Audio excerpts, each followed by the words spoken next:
Lindeman. I teach in West Fargo. It's my 10th year of teaching, and I teach math, 8th grade math, and a section of Algebra 1. So if the rest of you can just introduce yourself too, that'd be awesome. And then we'll get ready to rock here. I'm Tim Wollenseen from Prairie Public. I'm Sarah Volk. I teach up at Fargo North. It's my 10th year at Fargo North and my 15th year teaching. I teach Algebra 2 and AP Calculus. I'm Kathy Williams, and I'm currently teaching at Bemidji State University in the math department there after a number of years with the public school and a couple of years at University of North Dakota. I'm Becky. Like I said, I teach in Minokan. I do mostly elementary and some middle school. All right, awesome. So the main focus tonight is to talk about personalized learning and basically how we can do that. And but I kind of want to start with, what do we already know? So these are just some focus questions I came up with.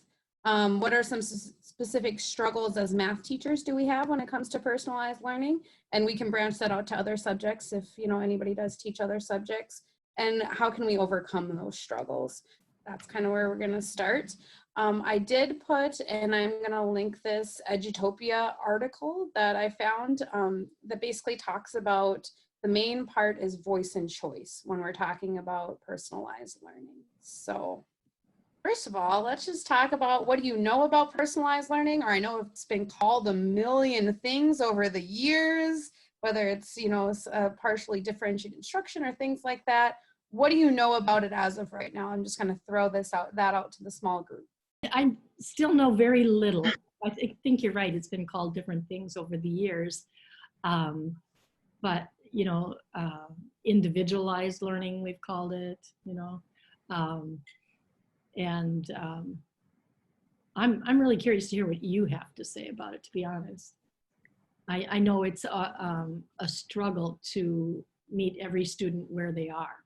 I don't feel like I know a lot about it either.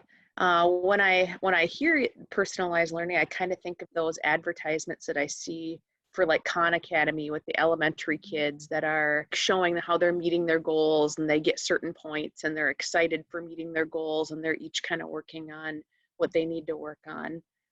Sometimes when I hear personalized learning, I also think about some of the classes on like project or problem-based learning that I've taken, when you talk about students having choice, getting to kind of choose what they want to research and look at, and rather than a canned assignment that you came up with yourself as a teacher. But those are some of the things that I kind of think of when I hear that. And I also am excited to hear what you have to share about it tonight. I'm also curious about personalized learning and the aspects of assessment that are affected by it, and how you go about keeping track of all your students, especially when you have multiple classes and all of that. So West Fargo is pushing the idea of personalized learning right now. And that looks different in a lot of different classes. So when I thought about this subject, the reason why it sparked right away is because we did learning walks at our school. And so with our learning walks, it gave us the chance, a group of teachers, everybody that wanted to do learning walks signed up, and we went with teachers of our school teach lessons. And so our instructional coach put all this together, and we got to go and watch all these different teachers and for different things. So say, for example, you said, I want to use more engagement strategies. He had a couple teachers in the building that he would make sure that you saw during your learning walk. And one of the teachers does a really nice job with personalized learning. So when I walked into this classroom, and now it was a science classroom, so that's kind of where I wanted to talk about what this would look like in math. But in his personalized classroom, what this looked like for him is that he started every single class with a class meeting. Like, the kids literally circled up in the front of the room, and these were 7th grade students. They were completely fine with it. They sat in the front of the room, they sat in a circle, and he would talk about their goals and where they should be going. And the kids talked about learning goals and all those different kinds of things. So then if you looked on the side of his board, like, he had a magnetic whiteboard, and all the learning goals were listed on the whiteboard. And then there were different stages within each learning goal. So it was like I can do it, I can show you I can do it, I can learn it. There was different, like, I should have taken a picture of it and put it on there, but all different stages of where the kids could be learning that learning goal. And then they had to prove it. They had to prove it by taking a common assessment that all the kids were taking across the grade level. And then after that, they had to show it with some kind of project. And so as these kids were done with the morning meeting, they like went to start their learning. You had kids over here, some of them were watching videos, and over here, some of them were reading the textbook, and over here, some of them were working on a board, literally creating something. And there was a kid with a lab coat, and he was the one that was helping people with questions, and it was all student motivated. Like these, like students had different jobs. Like there was one kid, the kid with the lab coat, he like would walk around and be like, hey, do you guys have issues today? And I'm like, whoa, this is personalized learning way up here. And as the kids were moving, they were like tracking their own learning, and it was really cool, but it was really overwhelming. Because if you think about all of the prep that went into that personalized learning for all of that lessons, and that was for content. When you think about science contents, you need to know the content. Whereas math, I feel like sometimes you can know what you're supposed to do, but with practicing that and actually showing that you can do that maybe looks a little different. And so that's kind of where I see the struggle that way. So I have a couple more examples of personalized learning, but what are your thoughts of that right there? I mean, I think that sounds pretty amazing. I think to be able to prep for all that, I think you'd have to really be part of a collaborative team. Like you'd really depend on each other to help build those materials, because I think it'd be really hard to do it on your own. I wouldn't say that you couldn't do it on your own, but like you said, that would seem like a really overwhelming task. And it was interesting too, because even for like one learning target, he had 2 to 3 resources. And so for his one unit, I think there was like 4 learning targets across. And so there was a lot of prep that went into that. And I know some of the materials were common materials, but I know he did a lot of that footwork. So yeah, just the time that went into that, as awesome if it was for the students, just a lot of work on the teacher there too. So what do you mean by resources, Shana? What kind of resources did he have available? I think he had 1 article and 2 videos. And I know some of the videos he actually created. So just the work that went into that as well. So it was phenomenal. It was over the top. But there's other comments about some of the personalized learning too, that looking at the personalized learning, like when kids got done, there wasn't, like last year when he started it, he didn't have enrichment activities yet. So this year because this is the second time he's done it, he started to build, his materials, and now he has enrichment activities, but he didn't have those before. And so then the kid's like, oh, I'm done. And so then that also becomes a management issue, because when the students are doing something as well, that's awesome. And if they have to be invested in that. So if they are, it looks awesome. And when I went into this room, you guys, I was mind blown. All the kids were on task. There wasn't a kid messing around. It felt chaotic just because everybody was everywhere. But when you actually like stopped and looked at it, they were learning. And so just seeing that learning environment in a different pace was really refreshing and really awesome. Yeah, there's just so many things that come up with when you talk about a learning environment like that and all the different aspects that go into it. So that was one idea. And I have done small things like that. My second year of teaching, I did with, I don't know why I thought this was a good idea. I did it with fractions and thought adding and subtracting and doing an individualized unit with fractions was going to be a good idea for my time. Let me tell you, it was not a good idea because of all the different pieces that fell into that. So it was, but like I had a spreadsheet and I was tracking all the student progress goals, but then it got to the point where because there were so many different pieces, I lost so many students that because there was times where I'm like, okay, we have to have a whole group lesson, folks. Because 1, I'm going crazy, and 2, you guys have no idea what's going on. As when we were talking about this with our PLC, we talked about you can do personalized learning in math, but we thought that it would be better for certain topics. What topics do you think might be better for a personalized learning environment where the kids have a little bit more ownership in comparison to not doing it with something like fractions? Well, I can relate to that question, because I've been reading about equity in education, a lot about equity, and power structures especially that exist.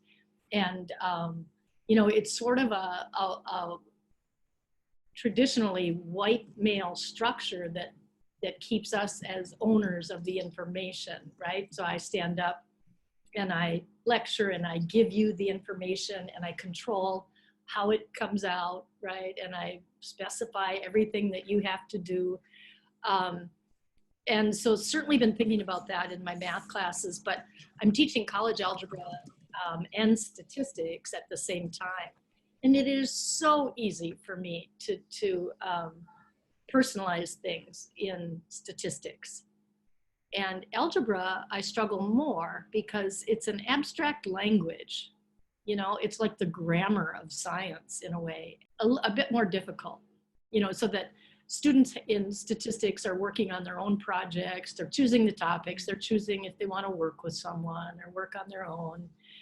And college algebra is still such that, okay, here's where you have to get them from here to here. That's hard to do. I think the whole course needs to be rewritten, to be honest. I liked your idea, Becky, with the area, perimeter, and the surface, like the geometry, that kind of lends a little bit better instead of like the algebra. I was even thinking right now I'm doing the Pythagorean theorem, and that would have been one where it actually probably could have lended a little bit better to some personalized learning.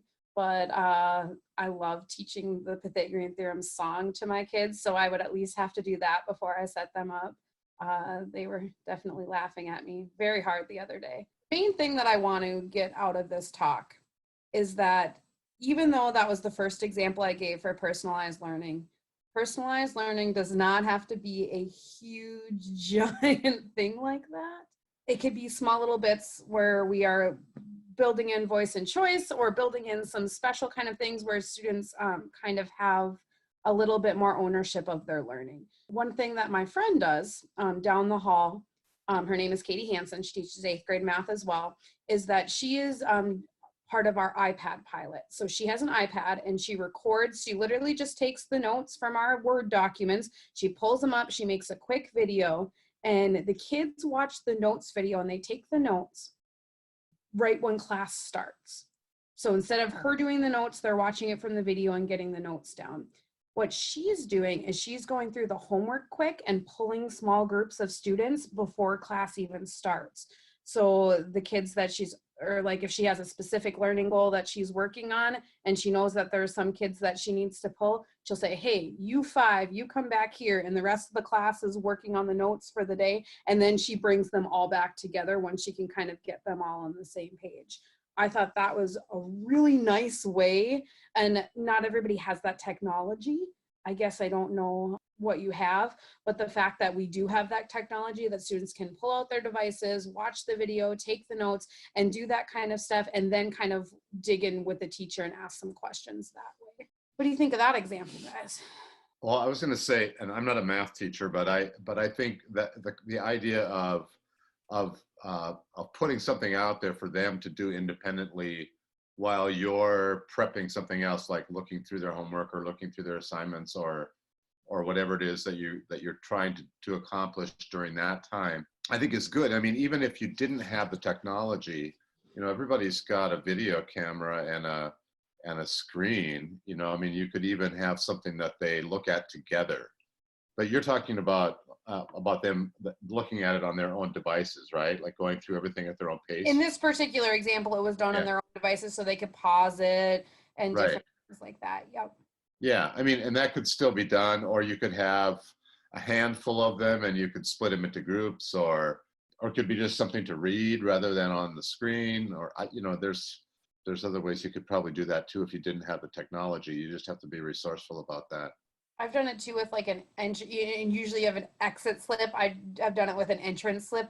Like, here, do these 2 problems really quick, and then just kind of looking through. And some of those kids, you know what their problems are going to look like before they even do them, so you can pull them real quick and say, hey, come review with me real quick. And Or a quiz, you know. that way. Sometimes there's that kind of an activity at the beginning too, where you're putting them to work, and it's a review, or it's, you know, a prep for something to come later. So that was another example. The question I was going to ask is, well, she pulls the kids while some are watching the video, so do some not watch the video then?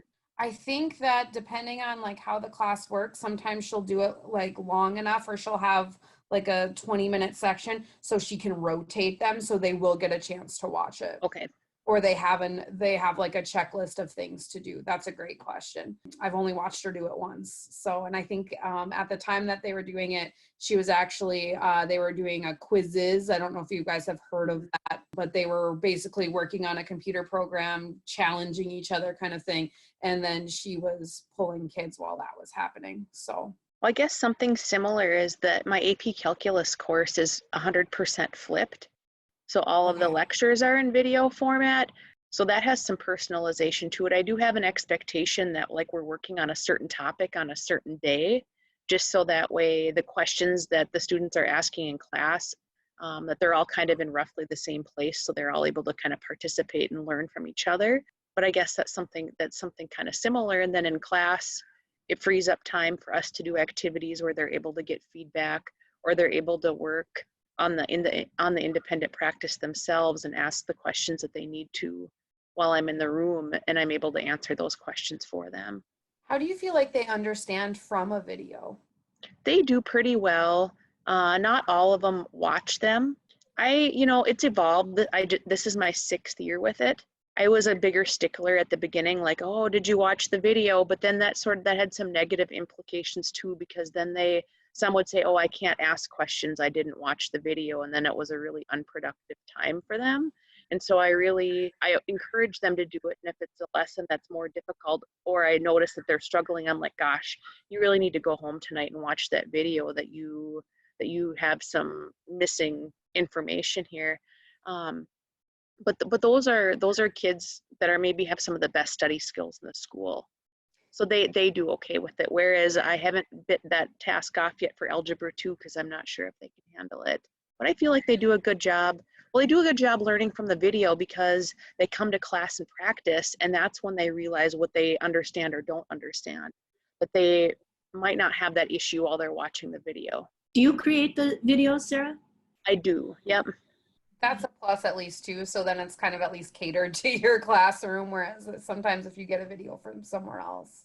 Well, and sort of in response to one of Becky's earlier comments talking about students being absent, one of the reasons I started doing flipped classroom is because, and the season's just starting this week in our school for activities for upperclassmen, that they're out.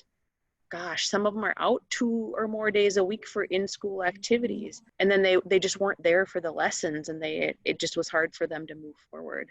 Actually, Becky, your example was the next one I was going to kind of talk about, is when you're teaching a small group, kind of having them on some kind of computer program, it looks like, or reviewing the work from the day before. Before I get into the next example, the one thing that I think is overlooked a little bit when thinking about personalized learning is putting a lot of ownership on the students. So one thing that I've tried in my classroom too is to give them a checklist of their learning goals. And so one thing I try to be really good at is the beginning lesson. Hey, you guys, this is our learning goal. And I'll say it a few times, like, hey, we're learning this because this is our learning goal. And so they know which learning goal we're working on. And so then each time we do an activity, they're supposed to rate themselves. Now we're a standards-based grading school, so I can tell them 3, 2, 1. And they know that 3 is proficient and 2 is not meeting expectations yet, 1 novice, whatever the wording is for that. So they are able to go, okay, I'm a 3, I'm a 2 on this. And so really digging into the mistakes so they own those. So my hope is that I can go up to each student and say, hey, what do you need to work on today? And they can say, hey, I need to work on, you know, my Pythagorean theorem applications because I don't know how to label the triangle with the correct measurements, or whatever it would be for that day. They would have a specific task that they have identified themselves. It takes me forever to get there and have them own that. But by January, February, about this time, they're like, I know she's going to ask me what's my skill. And so they're getting better at this time. And then what I have them do before their test, I say, okay, think of all the common mistakes you've ever made in this unit.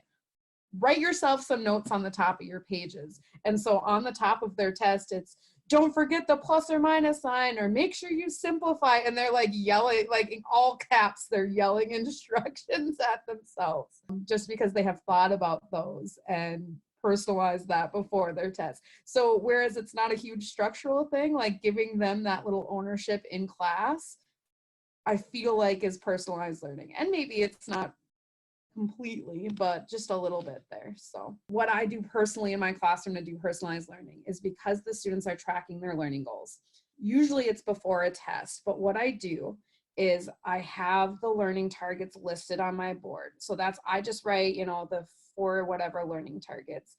And then I write, I need to work on my own, or I need Linda help. That's what I call it in my room, because my last name is Lindeman.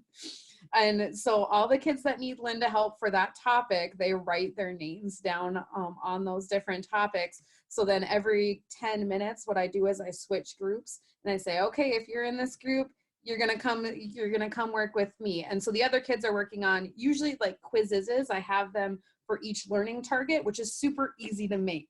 There's no, and what we've been doing now that our whole Math 8 team is doing them is we have them all in a folder and we all share them with each other.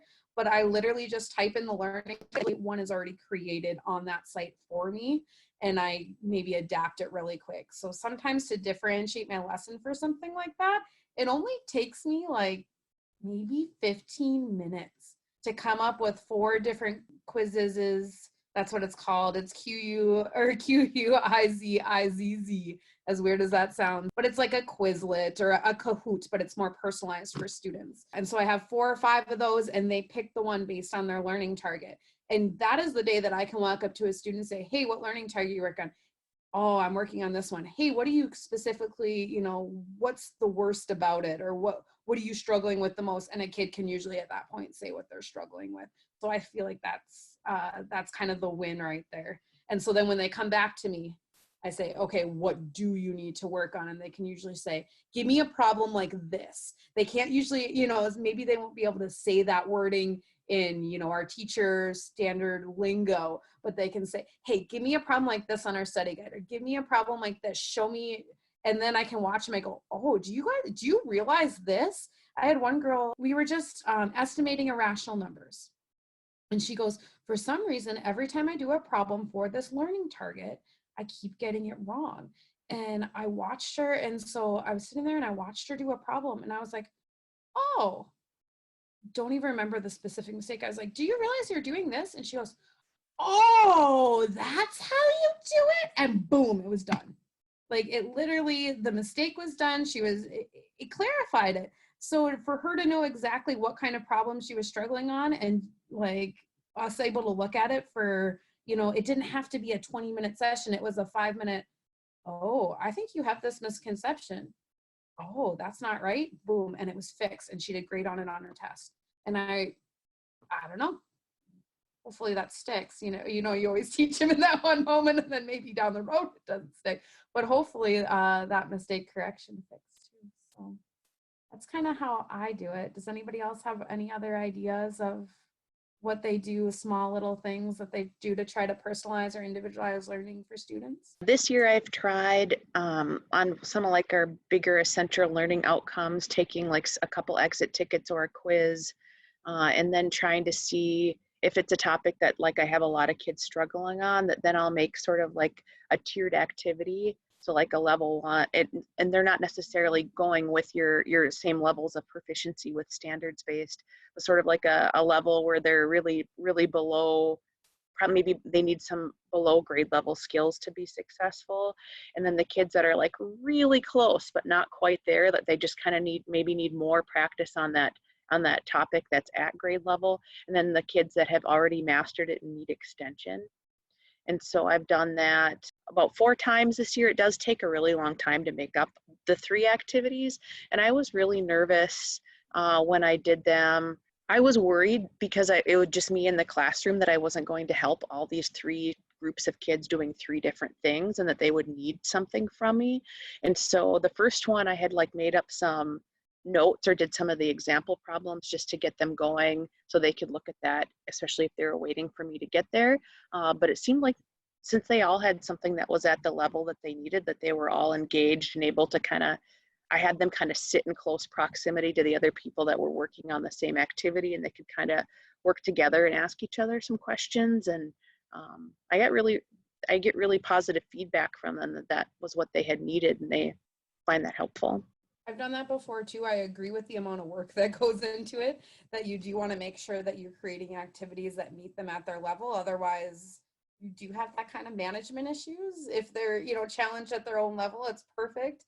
And then there's times where I've made like a level too hard or not hard enough, or one's done before the other, and then it's like, here, try this level. But I agree that it is awesome for students to get them right where they need to be. I like Becky's idea too of giving them the key, because then their goal is to understand, rather than get the answer. And so they can work through the problem 3 or 4 times, like she says. I think there's so much power to just giving students the answer key. I love it because or even any kind of activity I try to do, if they are working like individually or if I can't get to all of them, I like to make sure they have that answer, because otherwise they're practicing incorrectly and they have no idea. And then you just feel bad because it's like you've done 7 problems. You've committed this mistake to memory at this point in time. So then we have to go back and, try to fix that. So even for me, one thing I do is I literally, I put the answer key right in the homework. Absolutely. Yeah. Showing their work too and being able to find their mistake. Have you guys seen the video, My Favorite No? Basically, one thing I'll do if I get like an exit slip or like even how I grade their test, I don't write a score. I don't write what they've done wrong. I literally just highlight the mistake, like where it occurs, and they have to find it. And that is another way that the learning is super personalized, because they're all getting their test back or exit slip or whatever it is, and they all have their individualized mistakes highlighted. But they have, like, for some of them, they're like, why did you highlight this? I was like, oh, well, you better figure it out. And so they're sitting there staring at it a while, and then they'll turn to their neighbor like, well, what did I do? And they're like, well, did you do this? And they'll look at their partner's work and they'll look at their work, and it becomes a whole process. Like I have to, when I hand back tests, I have to give like 10 minutes for it, but it has been 10 minutes that has definitely been a worthwhile experience for them to kind of break in, instead of just looking at the score on their test and like, I got a B, sweet, and just tossing that to the side. Yeah, I like how you said the critical thinking about student explaining. I mean, even if we think to our standards of mathematical practice, and how for the North Dakota state standards, like the third one is that we should be, having the kids justify their work and all of that stuff, and just the voice that they can come in. Besides the work that goes in the personalized learning, so we've kind of come up with a couple of things that are super overwhelming to plan, and we've come with things that are a little bit on the quicker side. What are some other issues you see with personalized learning, now that we've kind of got to dig in a little deeper? I feel like kind of switching from that old traditional teaching method where you stand at the front of the room and you deliver the material and you do it like a rock star, so they must have learned it, that when you're not doing that direct instruction piece, you maybe feel nervous, like, did you get to everything? Whereas when you have students working on different things, I know that we assess them, but like maybe it's just, are you still able to get to all of the things? Even though I know, and the research says that just because I told them all of those things does not mean that they remembered and learned all of those things. But I mean, I could see that being a piece that people maybe would be concerned about. And it's a little more stressful because you're like, oh, yeah, like you said, you have your checklist of things that that you want to say, and oh, they didn't get that. Or my other piece was definitely the management. Because when you're in front of a classroom, you can see all the behaviors. If there's somebody talking, well, hey, you can ask them not to do that. Whereas in a personalized learning classroom, I'm not up front. I'm usually at I have like a table that I've like made into a U kidney shape because I don't have them, because we don't have them at the middle school. So I have like usually 5 to 7 students around me that I'm focused on their learning. So I have to entrust my wonderful 13 and 14-year-olds to make wise decisions about their learning while my back is either not turned, I can see them, but my focus is not on them. So sometimes they do awesome and they make great decisions, but because my proximity isn't right within the range of some of them, I'll be like, so did you get that learning goal figured out that you were working on? Because you said you didn't need Lindeman time today. And they'd be like, oh yeah. And it's like, okay, flip your screen, and it was on a game or something like that. So I think some of those management issue pieces too, with the student motivation that goes behind it, if you're giving them, here you guys, here's the keys to your car of your learning, like, here you go, and they don't start the car, then you get a little concerned. If you are personalized learning and giving the ownership to kids, how can we keep them on track so we don't have a kid that just hangs out all class period? It's a good question, and it's still an issue for freshmen in college. I can say that for sure, especially with this newfound freedom, right? Where they can choose to come to class or choose to do their homework or whatever. And so it's a transition in their life where you really do, I think I've used the metaphor of the car actually, right? You are driving now. And so much of even of the learning is left for them to do outside of class in college. So it's an issue. Still have, the group that's in the back of the room, and they're much larger classes, right? But there's a group in the back of the room and 4 guys, and am I getting to them, and are they on task? And that's still in a lecture style classroom, correct, Kathy, or is it different? I mean, they're in the large groups. Mm-hmm. Okay. Yeah. Yeah, the ones in the back that like you can talk as loud as you want, but are they paying attention to you? Who knows? Well, and they're supposed to be paying attention to each other a lot of the time too, Yeah. because they do have some group interactions. But I like the idea of having each partner student have some different jobs or tasks with due dates and things like that. I think sometimes when I personally do it, I do it for such a short amount of time, like one class period. I never think to give them a to-do list or some kind of ownership of something like that. And I think that could be a strength, or even a card at the end of the class period. Hey, what'd you do today? Where they actually have to fill it out and tell me what they actually accomplished. Because, some of them are working their little butts off. And they even, there was one time, because we have a little bit of flexibility with our schedule, my science teacher, they were just reviewing or they were reading for their book study or whatever. And she's like, yeah, I don't need this kid. There was one kid that stayed with me for 2 class periods. He was just at my back table he's like, I'm gonna take math twice today. I was like, bring it on, come on in. And so I had multiple kids that were willing to stay with me multiple class periods because they knew they needed help with that learning goal. So I think it would maybe be more applicable at the high school level, but I teach across the hall from a physical science teacher that's gone in all standards-based grading. And what motivates her students is that if they're not at that proficient level of 3 on a topic by the end of the unit, that's a topic they have to then take on the final exam. But anything they're a 3 or a 4 at, then they don't have to take a final on because they've already shown that they're proficient. So even when I've had hallway presence, I've heard students coming out of her room like, well, I'm going to go in for that retake because I don't want to take a final on that topic. So I know that maybe doesn't help with the day-to-day management, but if the kids are on this, I need my 3 so I can just be done with this, that can be, I was like, whoa, that's great motivation. Well, and especially if you're holding that bar up so high that without a doubt they're proficient in that 3. We've had with some of the standards-based grading topic, we're when do we call it a 3?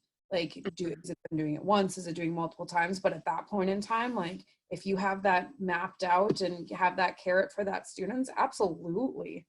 And we don't do finals at the middle school level, at least, well, we do for our algebra students, but they go into full out panic mode. So I don't even know what to do with them at that point because it's the first final they've ever taken. So they get a little stressed out during that time. So that would probably be great for them. But if I'm being completely honest, my standards-based grading class, my Math 8, I am way more prone to do these personalized learning experiences.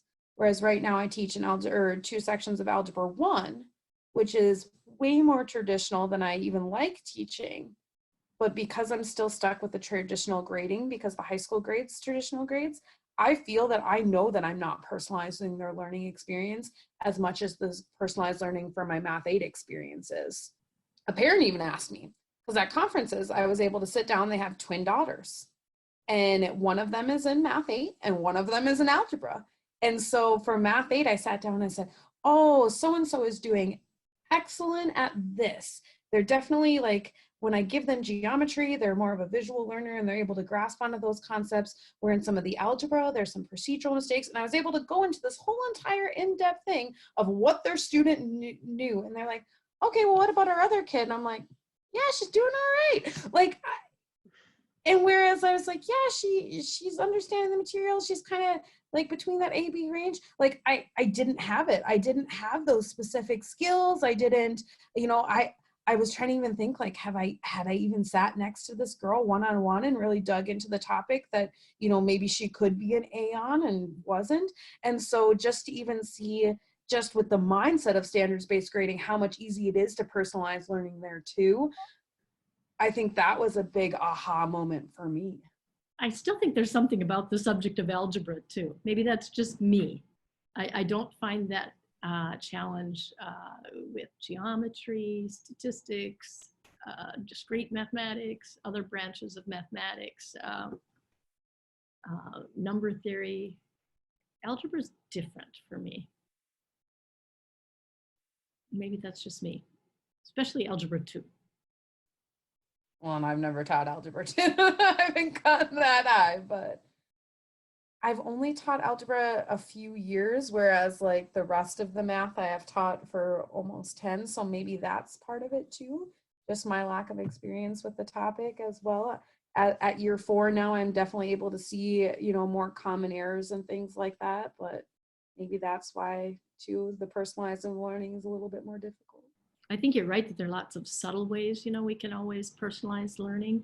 But even when I've traveled to project-based schools and such, the 3 schools that I went to, all of them taught math separate from, that project-based learning. And they still sometimes individualized it pretty well. I mean, they would say, okay, here are your targets. You show me how you're going to learn them. But they told me that most often the students would choose to learn them by traditional methods. When things start to get so abstract, I think it becomes more challenging. And I think too, there's a little student stress put on the personalized learning because they have to. So we've noticed that we have to be really careful on our team of middle school students that if somebody's doing like a project-based learning thing and someone's doing personalized learning and all these kids are responsible for all these different pieces of their learning, their stress level is way up too.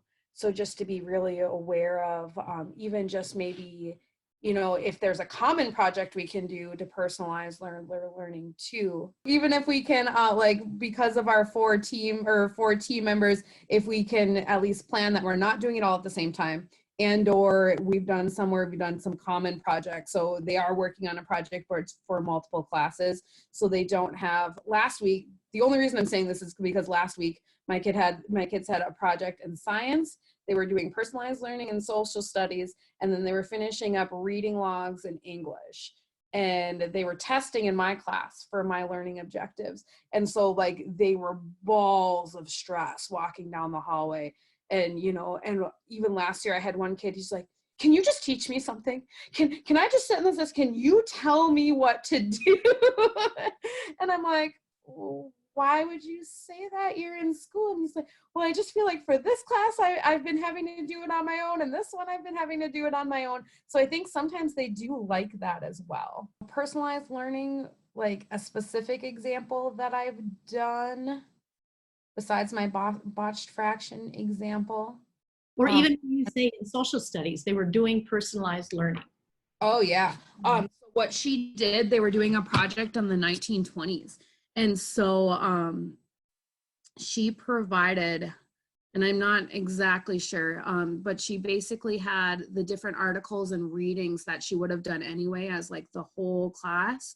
And she gave that to them. And then they had to do a project at the end just to show their learning. So they got to kind of decide how to do that. And so they really took a little bit of ownership onto that. But some problems that went wrong with that. It went really well for the kids to actually like own that learning because they did have to like present to each other. But one thing, there are probably about 10% of our kids that didn't do it or haven't finished it.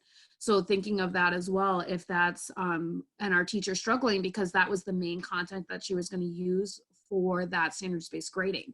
So she literally has a standard that she can't grade those students on until they finish that project.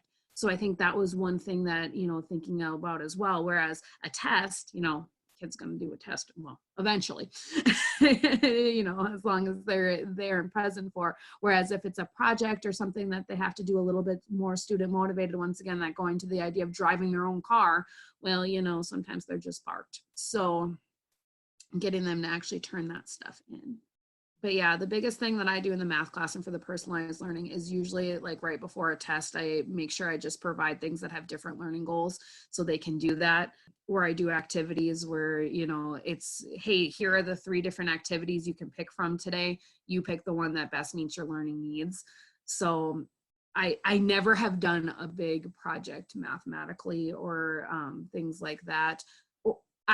If I've done a project, it has not been personalized learning. So still kind of trying to figure that out in a way that makes sense in my brain. I think I want to do one for volume where they have to create something with a specific volume, but they can create the container however they want. So then they're still getting used to. I've done a little bit. One year we made Olympic torches. And they had to make the canister for the fuel, and they can make that any shape they wanted to, but it had to hold a certain amount of fuel to power the torch for a certain amount of time. So I think I want to extend that because I did put too many constraints on it. They only can make it like a certain size or shape. So at this point, I think I want to do something where they can have a little bit more ownership. So it adds a little bit more of that personalized learning piece. I have some ideas about personalized learning, and I've seen it done in a couple of different ways, but I think the really cool thing about it is there is a lot of wiggle room, and there's a lot of places for us to learn, but only if we talk to other teachers about how to do it, because otherwise, I'm not gonna lie, I'm completely lost. So what I suggest is definitely talking to other teachers that are doing it if you are looking into trying some other stuff. Also too, making sure of trying to bring some student ownership into it and some kind of tracking mechanism so students know what they're actually able to learn. And it doesn't have to be a huge project. It could be just something really small for one day in your classroom. So any last comments about good old personalized learning? Thank you. This was really interesting. I got a couple of ideas that I maybe wouldn't have thought of before. So thanks for sharing, everybody. Yeah, thank you, all of you, for being here tonight and for being part of this. Again, I've learned a lot about personalized learning as well, and it's good to be around people that are engaged with what they're doing. So thanks for letting me spend an hour with you. Good night, everybody. All right, we'll see ya. Yep, bye-bye. Thanks. Good night.